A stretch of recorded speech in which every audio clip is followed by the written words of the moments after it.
Selamat bertemu kembali dalam rancangan Jejak Rasul. Menarik dalam episod hari ini, menjejak makam Nabi Hud di Hadramaut dan makam seorang Nabi yang miskin harta tetapi berpribadi mulia.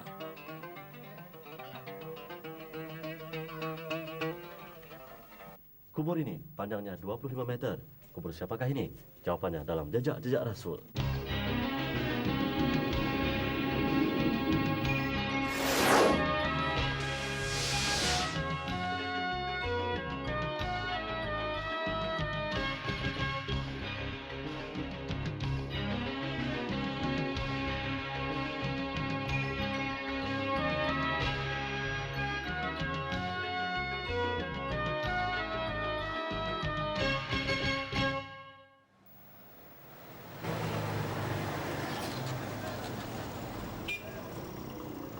Ini bandar yang paling besar dan sibuk di lembah Hadramaut, kawasan paling subur di bumi Yaman.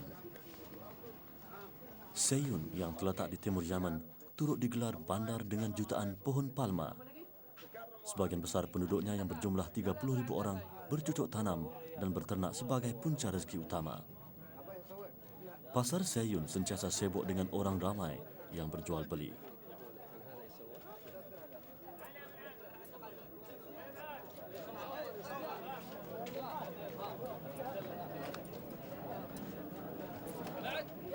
Antara tarikannya, hasil semula jadi ini. Lelaki ini baru kembali dari mengutip madu di sekitar wadi. Dia menawarkan satu tin susu madu dengan harga $70 Amerika atau RM175. Harganya yang mahal jarang dipertikaikan pembeli kerana madu Hadramaut memang terkenal walaupun di kalangan penduduk Yaman sendiri. Madu dari kawasan ini dikatakan mempunyai khasiat istimewa. Lebah yang mengumpul madu ini mendapatkannya daripada sejenis pohon yang dipanggil talha. Di kalangan penduduk Yaman, pohon talha dikenali kerana khasiat perubatannya. Malah, haiwan peliharaan seperti unta pun dilihat memakan daun talha. Bagaimanapun, madu bukanlah hasil pertanian utama penduduk di sini. Kebanyakan mereka menghasilkan sayuran, buah-buahan dan bijirin seperti kacang, bali dan bijan.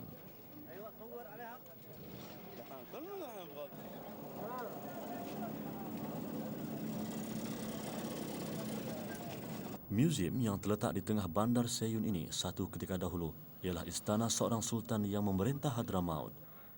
Cerita seorang penduduk tempatan yang mungkin boleh dianggap dongeng, istana ini mempunyai 356 bilik dan setiap satu untuk para isterinya. Penduduk tempatan percaya makam Nabi Saleh alaihissalam berada di bumi Hadramaut. Kami keliru kerana kami pernah melawat makam Nabi Allah itu di St. Catherine, Mesir. Tapi kami tidak mempertikaikan dakwaan mereka. Malah, kami tertarik untuk menyaksikannya.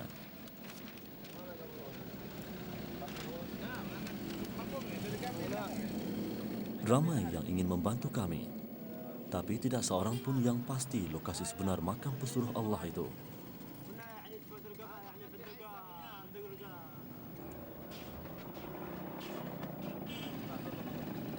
Kami mengambil keputusan untuk bergerak sendirian.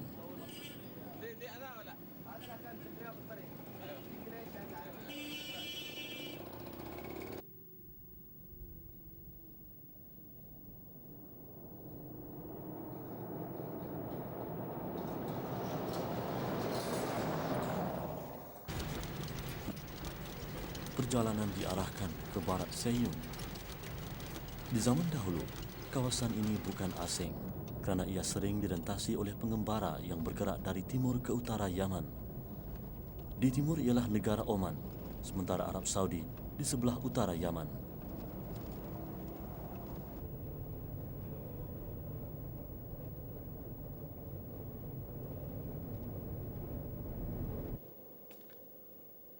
Wadi Hadramaut, wadi yang terbesar di Semenanjung Arab, terletak kira-kira 650 km dari Sana'a. Panjangnya 160 km dari barat ke timur. Di dalam sejarah perkembangan agama Allah, Hadramaut yang bermaksud panggilan maut turut menjadi tumpuan penyebar agama dari langit itu.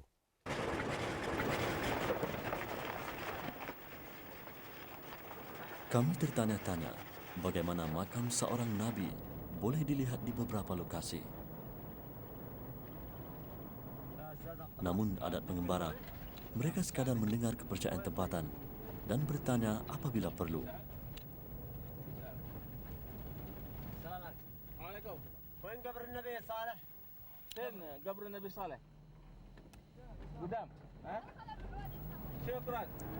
Sebagian kawasan di Wadi Hadramaut belum menikmati kemudahan perhubungan yang baik. Perjalanan memakan masa yang agak lama, walaupun dengan kenderaan pacuan 4 roda. Malah di setengah tempat, jalan batu kerikil berakhir sama sekali dan disambung dengan jalan pasir semula jadi.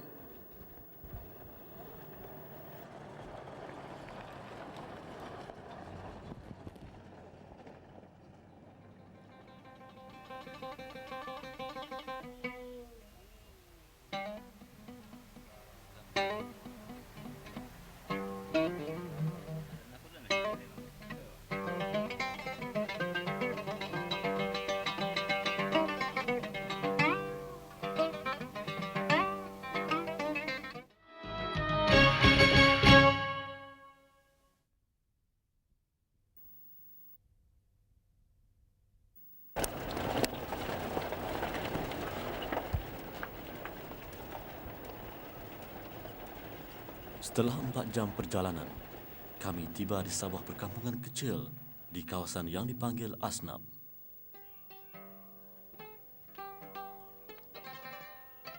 Perwatakan lelaki ini lebih matang daripada usia sebenarnya, 25 tahun.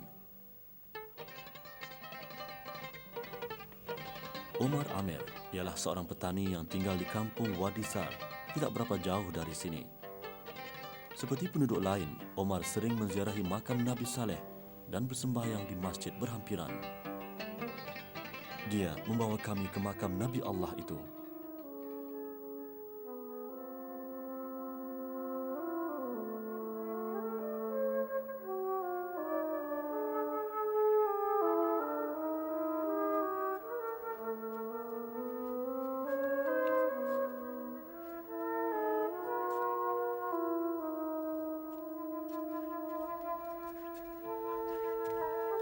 Kubur ini dianggarkan panjangnya 25 meter, sementara lebarnya 2 meter. Mengapa dan bagaimana boleh terjadi demikian? Omar Amir tidak dapat memberikan jawapannya. Tapi katanya, keadaan fizikal kubur ini memang sudah dilihatnya sejak dia masih kecil lagi.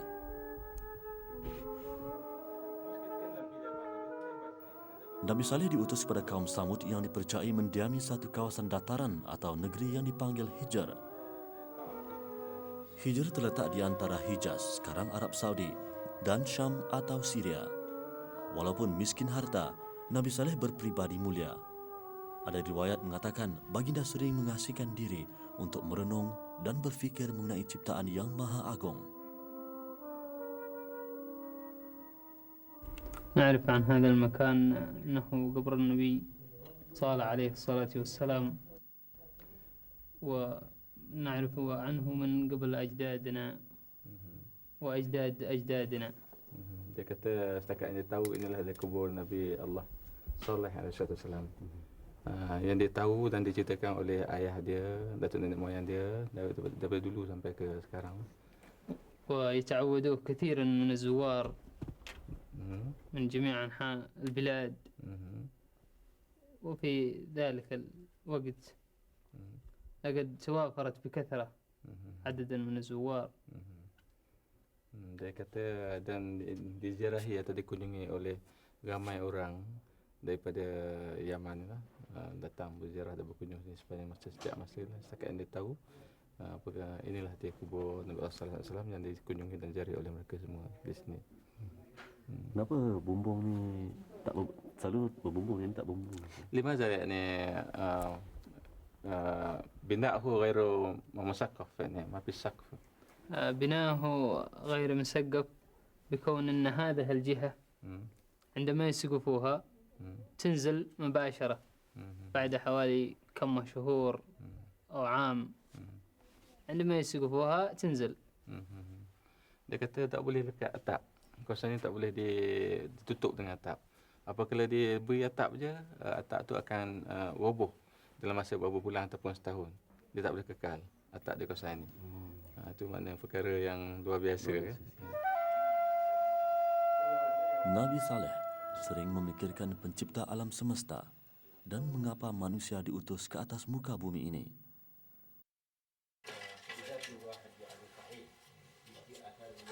Nabi Saleh bin Ubaid bin Tamud bin Sam bin Nuh adalah daripada keturunan Nabi Nuh AS. Beliau diutuskan oleh Allah kepada kaum Tamud yang mahir menebuk dan memahat gunung untuk dijadikan tempat tinggal. Malangnya kaum Tamud engkar kepada perintah Nabi Allah Saleh supaya beriman kepada Allah SWT. Malah mereka menuduh Nabi Saleh sebagai seorang pendusta. Mereka meminta Nabi Saleh membuktikan kebenarannya. Lantas Nabi Allah Saleh bermohon kepada Allah SWT supaya dikurniakan mukjizat. Allah memerintahkan kepada Nabi Allah Saleh supaya memukul batu karang dan dengan izinnya keluarlah seekor unta betina. Nabi Saleh berpesan kepada kaum Tamud supaya jangan disakiti unta itu. Tetapi mereka bertindak sebaliknya dan menyembelih unta berkenaan. Kejadian itu diketahui oleh Nabi Saleh AS. Baginda memberi amaran kepada kaum Tamud bahawa dalam tempoh 3 hari Allah akan menurunkan azab yang amat pedih kepada mereka. Benarlah seperti kata Nabi Saleh, setelah 3 hari berlalu, berlakulah satu peristiwa gempa bumi yang amat kuat yang telah menghancurkan kaum Tamud. Mayat mereka bergelimpangan.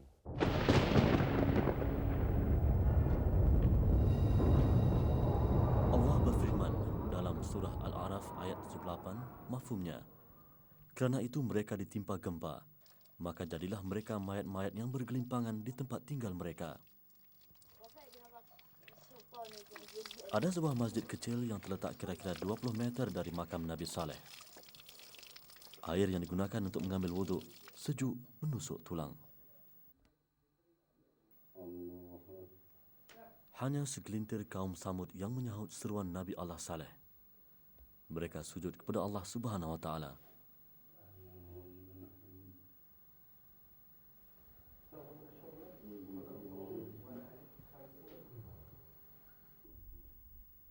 Makam Nabi Allah Saleh dipagari dinding setinggi 2 meter. Dindingnya dibina daripada batu bukit yang diperkuat dengan tanah liat. منذ زمن قديم Zaman kadir. زمن قديم. Dia kata dinding ini dibuat daripada dulu kali lagi dah. Min turab min pis ismin, من اللبن. min al-labin. Daripada batu-batu. Ataupun tunggulah kata dalam sini.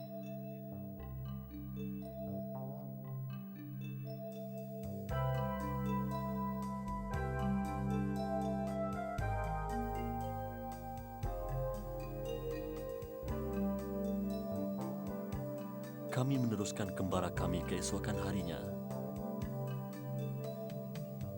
Kali ini ke makam Nabi Hud AS yang dikatakan terletak 60 km di timur Sayyun. Dikatakan kerana penunjuk arah kami sendiri tidak pasti dengan kedudukannya.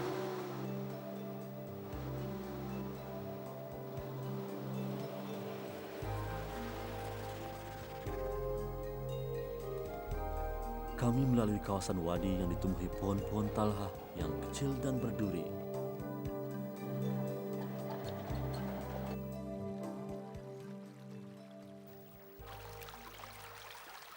Ada penduduk tempatan menganggap sungai ini mengalir bersamanya keberkatan. Mengapa? Tidak dapat dipastikan. Tetapi mungkin kerana kaitan kawasan ini dengan para anbiya yang dipercayai pernah berada di sini.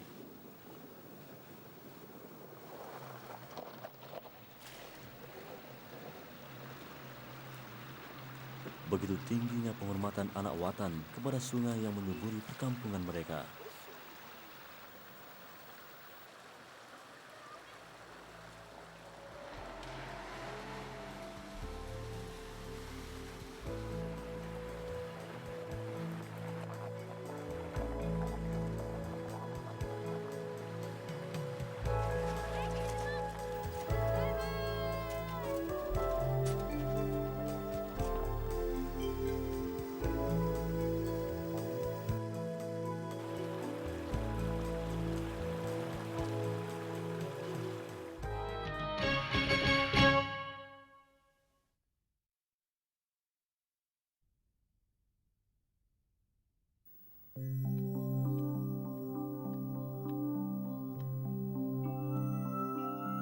Kami tiba di perkampungan makam Nabi Hud pada jam 2:30 petang setelah 5 jam perjalanan dengan kenderaan pacuan 4 roda. Satu masa dulu, kawasan ini dikenali sebagai Ahqaf dan didiami oleh kaum Ad. Tetapi mereka kufur kepada Allah. Kaum Ad bertuhankan iblis dan berajakan nafsu. Lalu Allah memilih seorang lelaki bernama Hud dari kaum mereka untuk memberi bimbingan. Nabi Hud AS adalah cucu Nabi Allah Nuh. Menurut riwayat, baginda wafat pada usia ratusan tahun. Dan disinilah dikatakan dia dikebumikan.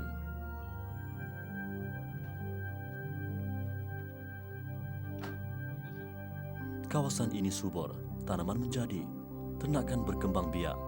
Tapi bangunannya sepi tak berpenghuni, bagai menyimpan misteri.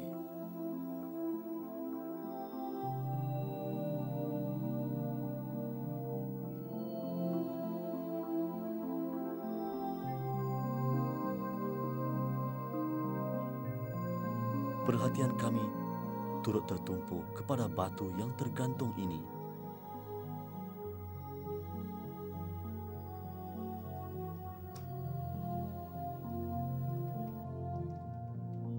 Di bawahnya dibina masjid ringkas yang disimen kepada batu yang turut berfungsi sebagai dinding. Kami difahamkan batu ini berusia ribuan tahun dan mungkin jatuh dari bukit berhampiran. Penduduk tempatan percaya satu masa dulu pada batu inilah Nabi Hud selalu menambat untanya. Nabi Hud mengajak kaum Ad meninggalkan kebatilan dan mereka diingatkan betapa kemewahan yang dikecapi adalah kurniaan Allah. Allah berfirman dalam surah Al-Ahqaf ayat 65 mafhumnya. Dan kami telah mengutus kepada kaum Ad saudara mereka, iaitu Hud. Ia berkata, "Hai kaumku, sembahlah Allah. Sekali-kali tidak ada Tuhan bagimu selain daripadanya. Maka, mengapa kamu tidak mahu bertakwa kepadanya?"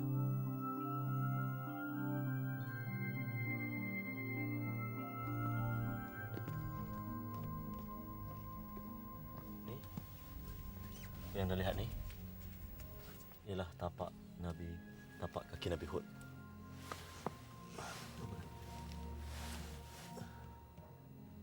Sampai sekaki. Nabi Hud pernah bercerita tentang hidup dan mati dengan kaum Ad, hari akhirat, syurga dan neraka. Allah berfirman dalam surah Al-Haqqah ayat 6 hingga 8 mafhumnya. Adapun kaum Ad, maka mereka telah dibinasakan dengan angin yang sangat dingin lagi amat kencang, yang Allah menimpakan angin itu kepada mereka selama 7 malam dan 8 hari terus-menerus. Maka kamu lihat kaum Ad pada waktu itu mati bergelimpangan, seakan-akan mereka tunggul-tunggul pohon kurma yang telah lapuk. Maka kamu tidak melihat seorang pun yang tinggal di antara mereka. Nabi Hud dan pengikutnya yang beriman diselamatkan oleh Allah. Di bawah bumbung bangunan ini terpelihara makam Nabi Hud, Nabi yang dituduh pendusta oleh kaum Ad.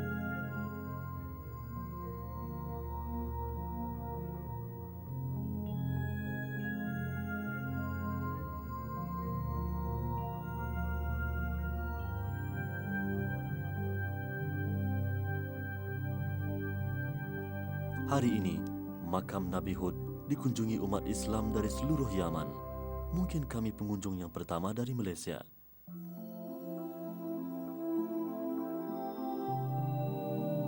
Mahfud Rajab Bahmis, petani berusia 65 tahun, turut menjaga kawasan makam ini.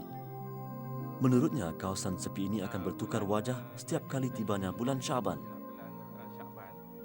Min Sabi' Syaban. Daripada 7 hari bulan Syaban dan berterusan selama 2 minggu lah, hatta usbu'ain yani usbu'ain yani 15 15 yom.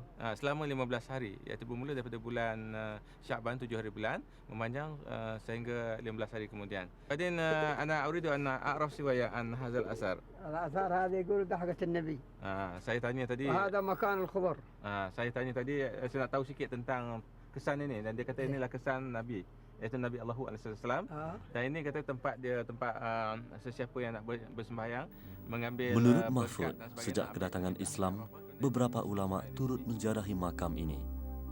Ada yang tinggal untuk beberapa lama sekadar ingin menghampirkan diri dengan Allah, di samping Rasul yang gigih perjuangannya menegakkan agama Allah. Antaranya Syekh Abu Bakar bin Salim yang dikatakan ulama pertama yang bersembahyang di makam Nabi Allahud. Sekian persembahan Jejak Rasul untuk hari ini. InsyaAllah kita bertemu di episod yang lain dengan pengembaraan yang lebih mencabar dan kisah para anbiya seterusnya. Selamat berbuka puasa dan Assalamualaikum.